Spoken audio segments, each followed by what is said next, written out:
اور اللہ تبارک و تعالیٰ. اب ایک اور ابن حزم کا میں ایک بات بتا کر کے آپ حضرات سے گزر جاؤں گا کہ ابن حزم کی روایتوں کو، ابن حزم کی باتوں کو لے کر کے حضرت مولا علی کی شان میں گفتگو کی جا رہی، اور اپنے آپ کو بڑا محقق تصور کرتا ہے، اپنے آپ کو بڑا محقق تصور کرتا ہے وہ طبقہ جو حضرت مولا علی کی شان میں گفتگو کرنا ان کے لیے تحقیق کا میدان.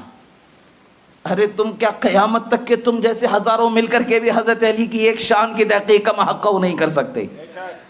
وہ شان تمہاری ہماری دی ہوئی نہیں ہے، وہ شان خدا و رسول کی دی ہوئی ہے. خدا و رسول ہی بہتر جانتے ہیں کہ کس قدر شان کی حقانیت ہے اور حقیقت ہے. ابن حزم کا یہ طریقہ رہا کہ یہ بھی حضرت مولا علی کے بغض میں ظاہری مذہب سے تعلق رکھنے والا ہے. جیسے ابن تیمیہ تھا تو ویسے ہی یہ بھی حضرت مولا علی سے بغض رکھنے والا ہے، یہ بھی حضرت مولا علی سے بغض رکھنے والا ہے. اور یہ جرح جو کرتا ہے، حدیث کی تضعیف کرتا ہے، جو بھی کلام کرتا ہے، اس کے متعلق سے ائمہ حدیث نے یہ کہا کہ ابن حزم اندلسی کے متعلق سے کہا کہ انتہائی درجے کا بے احتیاط بدگو قلیل المطالعہ شخص ہے، انتہائی درجے کا بے احتیاط شخص ہے. اس کی بات لا کر کے حضرت علی کے بارے میں بولیں گے. کیا امام بخاری نہیں رہے؟ کیا اور دوسرے ائمہ نہیں رہے جنہوں نے حضرت علی کی شان کو بیان فرمایا؟ یہ جو حضرت علی کی شان میں بے ادبی گستاخی کرنے والا دکھ جاتا ہے تو ان کا پیارا ہو جاتا ہے، وہ ان کا دوست ہو جاتا ہے. یہ دونوں ایک دوسرے کے ساتھ ایک تھیلی کے چھٹے بٹے نظر آتے ہیں.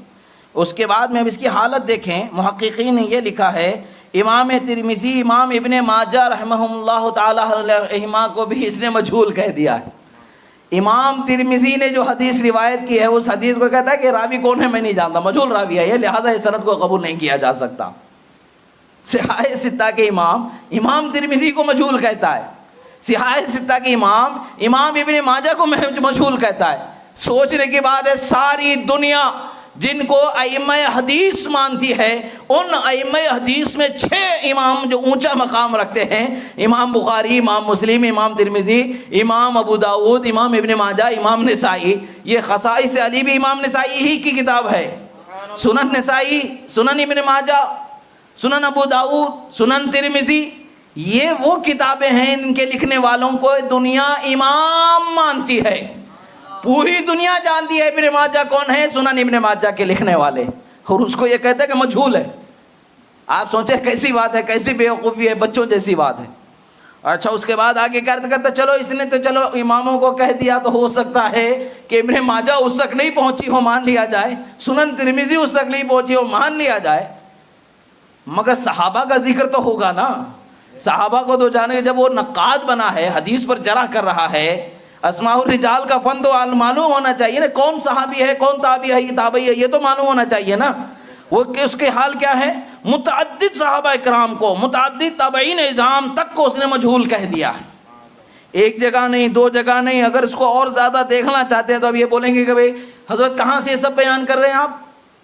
یہ اپنے گھر سے تھوڑی بیان کر رہے ہیں، اپنے من سے تھوڑی بیان کر رہے ہیں. جو سمجھ میں آ گیا وہ بول دیا، جو نہیں سمجھ میں آ گیا وہ بول کے ہٹ گئے، چلے گئے. ایسا نہیں ہے. تہذیب التہذیب میں دیکھیں، البدایہ والنہایہ میں دیکھیں، سیر اعلام النبلاء میں دیکھیں، الرفع والتکمیل فی الجرح والتعدیل کا مطالعہ کریں. ان کتابوں میں اس کی یہ بددیانتیاں، بے احتیاطیاں مذکور ہیں. آج تعجب یہ ہو رہا ہے کہ بدعقیدگی کے رد کے نام پر علی کی تنقیص کرنے کے لیے بدعقیدہ کا سہارا لیا جا رہا ہے. تو یہ کیسے ہوگا؟ یہ بھی اسی عقیدے کا مانا جائے گا کہ نہیں مانا جائے گا؟ یہ بھی بدعقیدہ ٹھہرے گا. الحمدللہ ہمارے پاس حضرات اہل بیت و صحابہ کرام کے فضائل میں اتنا مواد موجود ہے کہ ہمیں کسی بدعقیدے کے سہارے کی ضرورت ہی نہیں ہے. اللہ و رسول کے فرمودات اتنے ہیں کہ اس کو بیان کرتے کرتے تھک جائیں گے، حق ادا نہیں ہوگا، ہماری جان کا وقت کم ہوگا، مگر ان کی شان کا وقت کم نہیں ہو سکتا، ان کی شان کا بیان کم نہیں ہو سکتا.